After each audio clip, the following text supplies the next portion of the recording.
Akon aurait VIO une fille de 13 ans, c'est Suge Knight lui-même qui l'a annoncé.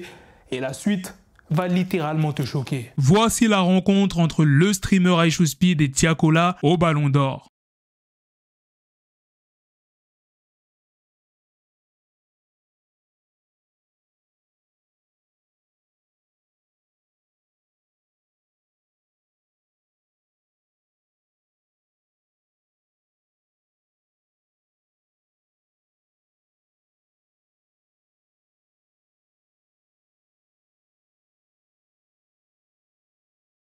Ice Spice est déguisé en Betty Boop pour Halloween. Pink Pantheress vient de dévoiler la tracklist de son nouvel album Heaven Knows pour le 10 novembre. Il y a plusieurs featuring, Ice Spice, Rema, Central C et Kelela. Offset aurait refusé de participer au live 7 jours en prison de KSenat après que KSenat ait qualifié le dernier album d'Offset de moyen. Northwest, la fille de Kanye West, révèle qu'elle veut devenir rappeuse quand elle sera grande. Elle dit aussi qu'elle veut posséder les marques Yeezy et devenir une véritable femme d'affaires. Elle a également déclaré qu'elle a hérité des talents de chanteur de son père. Metro Boomin s'est exprimé sur le prochain album d'A$AP Rocky. Il est actuellement en train de travailler dessus, mais ça va être vraiment lourd et original. On a tous les deux de hautes espérances envers nous-mêmes, donc soyez prêts pour un très gros album. Damso annonce la sortie d'un nouvel album au nom de Beya. Pour ceux qui ne savent pas, Suge Knight vient de lancer un podcast depuis sa cellule où il balance des révélations chocs sur le milieu du rap. Et la dernière en date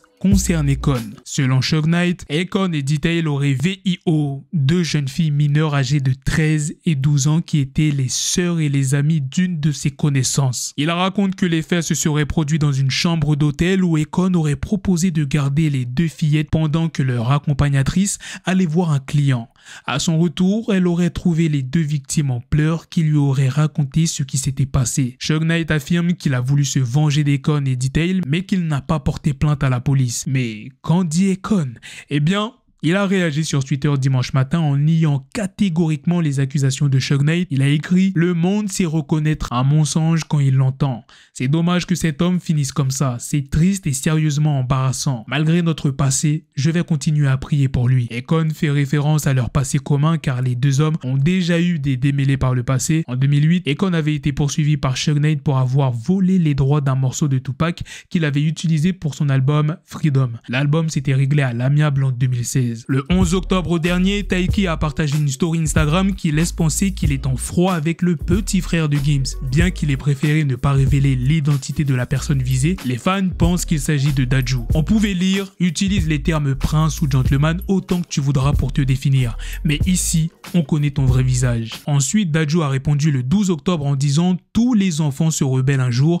Après, ils se rappellent qui est qui et ça redescend. Mon numéro est dans son répertoire, le reste, c'est du cinéma. » Et récemment, le dimanche 29 octobre, Dadju en a rajouté une couche et cette fois-ci, il s'attaque bien ouvertement à Taiki puisqu'il a décidé de l'afficher sur son compte Instagram en publiant une vidéo datant de 2015 où Taiki reprenait l'un de ses couplets. Il a également posté une story en disant « Vous en fait, vous êtes les plus gros ingrats que j'ai jamais vus. Quand c'est pour monter sur scène ou faire des feats, là c'était grand frère, grand frère. Des big vocalises, maintenant que t'as la taille pour faire le manège avec les grands, tu manques de respect. Ne m'appelle plus jamais mon frère. » Après cela, Taiki a évidemment reçu beaucoup de messages de la part de ses fans l'informant de cette publication. Taiki a réagi en Insta Story. « Je reçois des messages dans tous les sens depuis hier, donc on va parler une bonne fois pour toutes.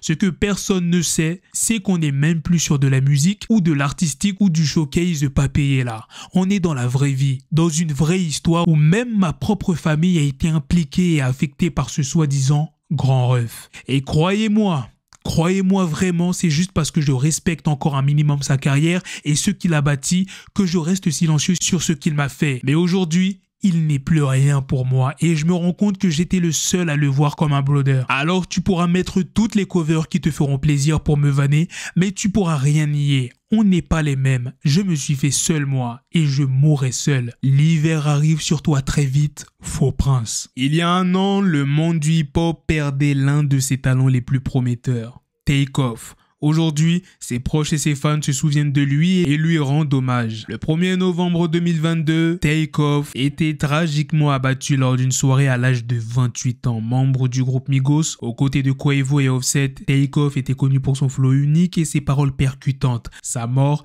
a été un choc pour le monde du hip-hop et a laissé un vide immense. Un an après sa mort, son oncle et membre du groupe Migos, Quavo, lui a rendu un bel hommage sur les réseaux sociaux. Il a partagé une photo en noir et blanc de Takeoff accompagné du message « Je ne peux pas oublier, je n'oublierai jamais, je me souviens ». Un message d'amour et de souvenir pour son neveu qui restera jamais dans sa mémoire. De son côté, Offset a partagé une vidéo en noir et blanc compilant plusieurs souvenirs de leur temps passé ensemble. Les temps que nous avons passés sont inestimables. Ce que nous avons construit dans ce jeu, ils n'ont jamais voulu nous donner nos fleurs. Nous avons influencé le monde, a écrit Offset. Il a conclu son message par « Je t'aime, je te prends toujours ici avec nous, je sais qui tu es. » Migo for Life. Les hommages de Quavo et Offset ont été largement partagés et commentés sur les réseaux sociaux. Les fans de Takeoff et du groupe Migos ont également partagé leurs propres hommages et souvenirs du rappeur. De nombreux artistes du monde du hip-hop ont également exprimé leur tristesse et leur soutien à la famille de Takeoff. Dans le monde impitoyable de la musique rap, la vie privée des artistes est souvent scrutée sous tous les angles. Et aujourd'hui, c'est la silhouette de Young Thug qui fait parler. Le rappeur d'Atlanta, autrefois connu pour son physique svelte,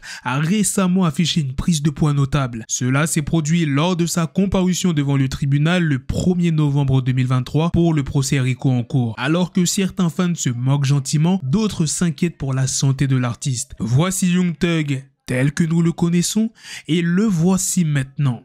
La différence est assez frappante. La photo récente de Young Thug a déclenché une vague de réactions sur les réseaux sociaux entre amusement et préoccupation. Les fans semblent divisés. Le rap US est connu pour ses batailles d'ego et ses certifications prestigieuses et aujourd'hui nous allons parler d'un artiste qui vient de décrocher la plus grosse certification de l'industrie musicale, 50 Cent avec son tube In Da Club. C'est un titre qui a marqué les esprits dès sa sortie avec son beat entraînant et ses paroles percutantes. Il a rapidement conquis le public et les charts. Le succès de ce titre a également été porté par le clip réalisé par Philip Atwell qui met en scène 50 Cent dans une ambiance de fête. In Da Club est aujourd'hui considéré comme un classique du rap US et a été repris et samplé par de nombreux artistes. La certification diamant de In Da Club est une consécration pour 50 Cent qui a toujours été un artiste ambitieux et compétitif. Cette certification vient également confirmer le succès de Get Rich or Die Trying qui est souvent cité parmi les meilleurs albums de rap de tous les temps. Pour 50 Cent, cette certification est également un moyen de montrer qu'il est toujours un acteur majeur de l'industrie musicale malgré les années qui passent. 50 Cent a évidemment réagi à cette certification sur les réseaux sociaux.